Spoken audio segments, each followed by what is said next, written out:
Richard Bateman dedicated his life to playing heavy metal music. He went all around the world with all kinds of bands. His wife Amy says the 50-year-old father was on top of the world, entertaining big crowds. He always had a smile on his face. Hello?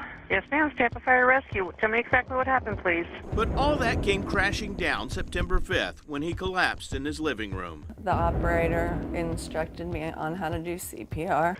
Go ahead and give him flat on his back. Oh my God. Place your hand on his forehead, your other hand under his neck. Please breathe out. Tampa Fire Rescue sent an engine and an ambulance. Oh God, please hurry. They're coming as fast as they can, darling. Rescue 5's on scene, 1408 hours. Paramedics arrived in minutes. They got him outside and they put him in the first ambulance. But the engine wouldn't start. You could see the lights go out when the ambulance died. It was heart-wrenching. It was horrible. My son and my father-in-law and me were sitting on the steps praying. And you're as helpless as heck.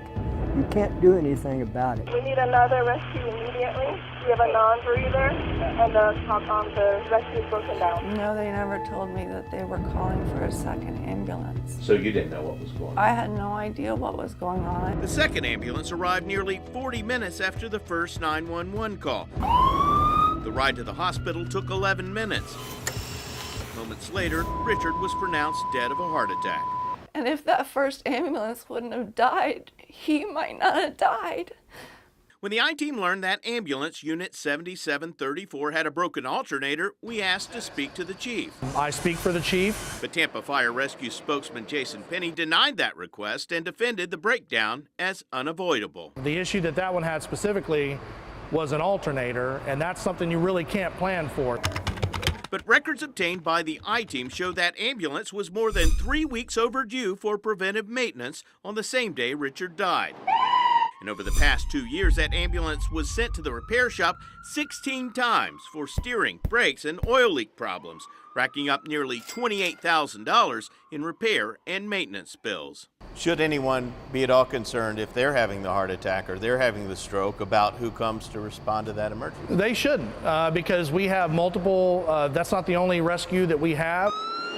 But the I-Team looked at maintenance logs for Tampa's other 27 ambulances and found 52 incidents where a rescue truck stalled or would not start in just 2 years alone.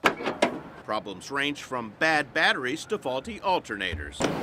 Mechanical equipment is bound to break down at some point or another, but you try and do your best to not have that happen. Chief Michael Bardell of the Sun City Volunteer Rescue Squad says regular maintenance is the key to life-saving operations. And his nonprofit retires ambulances after just 60,000 miles. You're not good as an ambulance service if you can't keep something in service. But the state doesn't have rules that limit the age or mileage for ambulances on Florida's roads. And the I-Team found that half of Tampa Fire Rescue's ambulances are at least 9 years old. The entire fleet averages about 140,000 miles. The ambulance called to Richard Bateman's home is 11 years old and has 229,000 miles. Penny says his crews did nothing wrong and stayed with Richard during the entire call. The issue is not so much how quick we get them to the hospital, it's how quick we provide our medical professionals to get there and start treating that patient. Amy is not convinced. They always say when you're having a heart attack or a stroke, every single minute counts. Richard's ashes sit a few feet from where he collapsed. And if they would have been faster, my husband might still be here. This isn't the first time Tampa Fire Rescue has faced questions about its vehicles. The agency's most recent audit in 2014 found some rescue cars were in need of repairs. Those repairs range from rescue cars leaking oxygen or oil to a rescue car having difficulty starting. I'm I-Team investigator Adam Walser, taking action for you.